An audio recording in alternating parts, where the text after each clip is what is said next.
Hey guys, welcome back to Beast Quest, Series 10, Book 3, Lustor, the Acid Dart. Interesting name.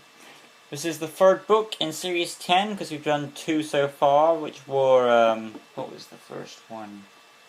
It was, because Shamani was the last one. What was the one before that? Anyway, there was another guy before that. I forgot who it was. It's not coming to me right now. I might need to look that up, but the point is that we're on this book, so maybe it'll come to me when I'm searching this up. I can't believe I forgot which the first piece was, so I am looking this up now. Mind you, it's been a while because I've done a lot of other content on my channel that it'll come back to. It was the owl, that was it. Yeah, the owl. Okay, yeah. So this is Lustor, the third book in the series of Series 10, and it is, of course, the best book in Series 10 so far. Overall, because Shamani was an okay book, but let's get on to why it's a good book. Tom was observing the orb that Adro had given them. It was their map to locate the 4 remaining Knights of Fortune. Now last book I wasn't sure what was the map, but this confirms it for me. Tom felt guilty that he caused this as a result of him pushing Malva into the eternal flame. Eleanor, of course, calmed him down, saying it wasn't his fault, they had no choice what they had done, and she reminded they had already saved 2 knights from Malva's curse, and for the moment he still remains trapped in Gorgonia. It worked, of course, and Tom was calm. I did like that little conversation between Tom and Eleanor, and I liked the first image of this book with the campfire and Tom and Eleanor. That was nice. Eleanor was making a flail, a weapon used by the Black Knight. She wished to have a weapon like that to aid them into their quests. However, it wasn't long enough for the orb to glow and reveal the next beast they were going to face, Lustor. With the name in their mind, they realized this beast was going after Epos. So they ignored nightfall and raced to the east to where the volcano lands. Tom and friends were galloping towards the volcano where they noticed a bird. It was a swallow. They decided to follow it as the bird did seem it wanted them to follow. It led them to a pack of hyenas surrounding a woman in the marshlands. Of course, Tom and friends helped fight off the hyenas with Eleanor's new weapon, her flail. Even Storm and Silver got in there. They helped the woman stand, and Tom knew that this was not the hyenas that damaged the woman. It must have been the work of something evil. Yeah, because she was damaged. Tom and Eleanor rescued the woman, who was called Sarna. She claimed to be a medicine woman and was near the craters to gather a special leaf called a Tenga leaf to heal her eyesight. However, she had been stopped by Lustor. Sarna also told them to stay on the stepping stones to get past the marshlands, because there's this mucky water that sinks you down. Tom and Eleanor took her back to the shepherd's hut for safety, leaving their animals behind there, as she was told them that the marshlands would be dangerous for the animals. Eleanor was practicing her new flail, which she had grown fond of, as her first melee weapon. I will point out Tom was either joking around or being serious, because he mentioned again that using this weapon would be a bad idea. Mind you, it did sound jokey, but it was the second time he didn't question it. Tom also wondered if Epos was okay, and if she could keep the volcano at bay, as well as face off the beast. It got to him before them, as it got to, Tom was wondering if Epos was okay fighting the beast, if she was in contact with it.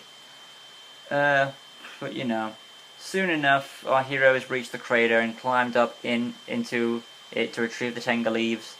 However, they were soon encountered by a shadowy presence. It was a Varkul. He had appeared. Now, this chapter explains the Varkuls were not just pets to the Knights of Fortune, but also creatures they ride. Tom fended off the Varkul for a bit until the Varkul pinned him down.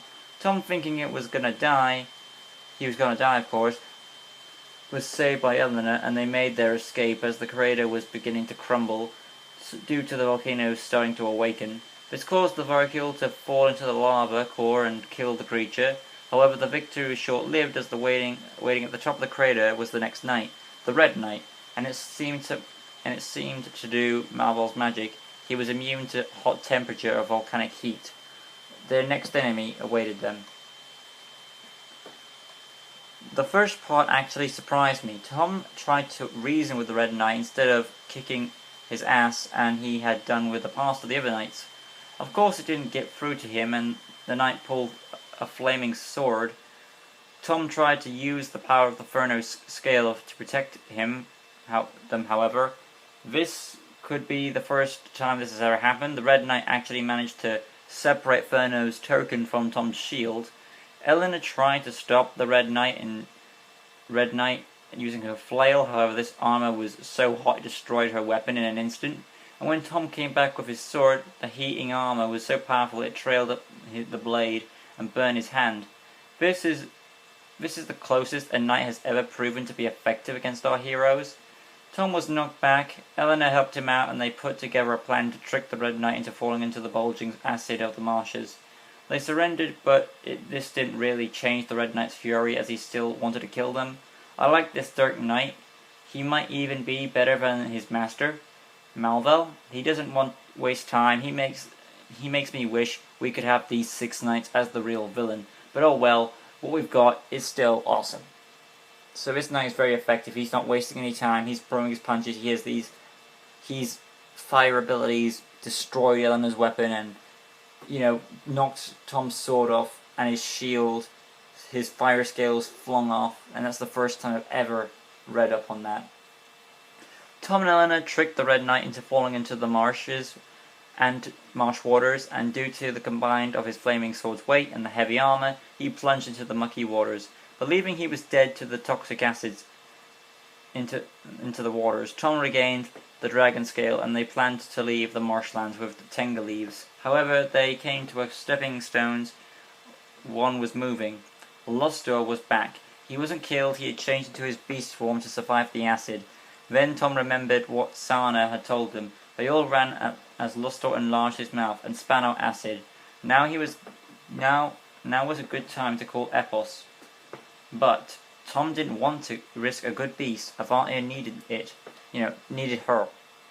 Because he didn't want to call Epos because, Avantia needs them, the good beasts. Which is silly, because last book you were okay with Arcta helping. Mind you, that was a minor complaint for me.